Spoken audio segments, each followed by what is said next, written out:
نبی علیہ السلام کا فرمان لا تزال طائفۃ من امتی قائمۃ علی امر اللہ، ہمیشہ ایک جماعت میری امت کی اللہ کے امر پر قائم رہے گی، اللہ کے امر پر قائم رہے گی۔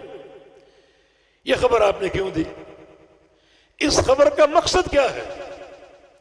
مقصد یہ کہ قرآن آپ کے پاس موجود ہے، حدیث آپ کے پاس موجود ہے، اگر حق آشکارا نہیں ہو رہا تو کم از کم اس جماعت کو تلاش کرو، یہ کون سی جماعت ہے؟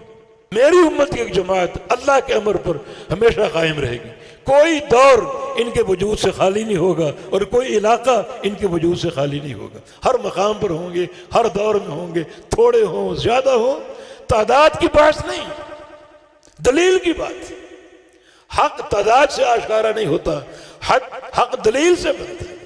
کثرت تعداد حق کی دلیل نہیں ہے، بلکہ صحت دلیل حق کی دلیل۔ اب اللہ کے نبی نے یہ اسلوب اختیار کیا ہمیں سمجھانے کے لیے کہ قرآن موجود ہے، حدیث موجود ہے، اللہ کی وحی موجود ہے، اگر کتاب و سنت کے ذریعے تم حق تک پہنچنے کی صلاحیت نہیں رکھتے، ویسے بات تو بڑی موٹی ہے، اگر قرآن و حدیث میں حق نہیں ہے تو پھر حق کہاں ہے؟ کہاں ڈھونڈو گے اس کو؟ کہاں پاؤ گے؟ اگر کتاب و سنت میں حق نہیں ہے تو حق کہاں ہے پھر؟ اب یہ مشاہدے کی بات، اب اس جماعت کو تلاش کرو، حق تک پہنچنا آپ کی ذمہ داری ہے، اس جماعت کو تلاش کرو۔ اس حدیث میں اس جماعت کے 3 اوصاف بیان ہوئے، 3 اوصاف۔ اب دیکھو یہ اوصاف دنیا کی کس جماعت میں؟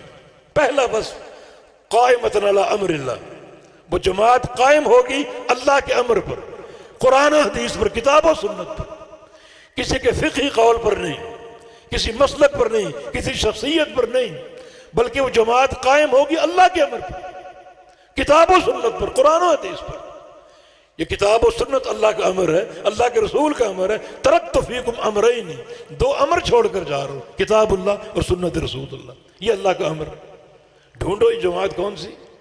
عرب و عجم میں جاؤ، یورپ میں جاؤ، جہاں مرضی جاؤ، یہ جماعت کون سی ہے جو اللہ کے امر پر قائم ہے، جو اللہ کے امر کو تھامے ہوئے؟ اور دوسرا ظاہرین، یہ جماعت ظاہر ہوگی کھلم کھلی، ان کی فقہ، ان کا عقیدہ، ان کے دعات، ان کے علماء بالکل ظاہر ہوں گے، چھپے ہوئے نہیں ہوں گے۔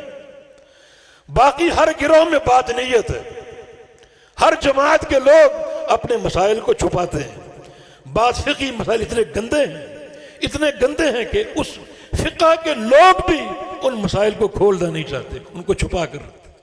مگر جو اہل حق ہیں، یہ طائفہ منصورہ ہے، جنتی گروہ ہے، یہ ظاہر کھلم کھلا، کوئی مسئلہ ان کا پوشیدہ نہیں ہوگا، ان کا عقیدہ واضح ہے، ان کی فقہ واضح ہے، ان کا جو ہے وہ سلوک واضح ہے، ان کے افراد واضح ہیں، ان کے علماء واضح ہیں، کوئی چھپا ہوا نہیں ہے۔ یہ اس جماعت کا تشخص اور اس جماعت کی علامت۔ اور تیسری چیز جو ہے لا یضرهم من خذلهم، انہیں کوئی نقصان نہیں پہنچے گا۔ نقصان کس چیز کا؟ بدنی نقصان نہیں، بدنی نقصان کی اہمیت کوئی نہیں، لوگ مارتے بھی ہیں، زخمی بھی کرتے ہیں، حتیٰ کہ مساجد کو آگ بھی لگا دیتے ہیں، یہ لوگوں کی مخالفت ہے، مارتے ہیں، زخمی کرتے ہیں۔ اللہ کے پیارے پیغمبر زخمی نہیں ہوئے، صحابہ کرام زخمی نہیں ہوئے، میدان جہاد میں شہید نہیں ہوئے۔ یہ بدن کی جو کمزوری یا بدن کا نقصان، یہ نقصان مطلوب نہیں، اصل یہاں پر مراد حجت کا اور دلیل کا نقصان۔ ان کی حجت کبھی کمزور نہیں ہوگی، ہمیشہ غالب رہے گی۔ کیوں؟ وہ کتاب و سنت ان کے ساتھ ہے، قرآن و حدیث ان کے ساتھ ہے، حق ان کے ساتھ ہے۔ حق مغلوب کیسے ہو؟ کتاب و سنت کا نقصان کیسے ہو؟ یہ 3 علامتیں اس جماعت کی، جاؤ ڈھونڈو۔ یہ ایک اسلوب ہے نیا، حق تک آپ کو پہنچانے کے لیے، حق راستہ آپ کو سمجھانے کے لیے۔ یہ طائفہ ہمیشہ قائم رہے گا، ہمیشہ قائم رہے گا۔ ایک چوتھی علامت اور بھی ہے اللہ کی راہ میں جہاد کی، مگر جہاد ہمیشہ نہیں ہے، تلوار کبھی چلتی ہے کبھی نہیں چلتی، دعوت ہمیشہ قائم، اور بعض اوقات تلوار ٹوٹ بھی جاتی ہے، تلوار مغلوب بھی ہو جاتی ہے۔ جنگ احد میں اللہ کے پیارے پیغمبر کو اور صحابہ کو عارضی شکست ہوئی، جنگ حنین میں ہوئی، تو تلوار مغلوب بھی ہو سکتی، مگر ان کی حجت ہمیشہ غالب رہے گی، کبھی مغلوب نہیں ہوگی۔ تو اس طائفہ منصورہ کی یہ 3 علامتیں اب تلاش کرو، اگر کتاب و سنت آپ پر اثر انداز نہیں ہو رہے، ان کو قبول کرنا نہیں چاہ رہے، تو چھوڑ کر جاؤ، اس جماعت کو تلاش کرو۔ اللہ کے پیارے پیغمبر کا مقصد کیا ہے؟ حق تک پہنچو۔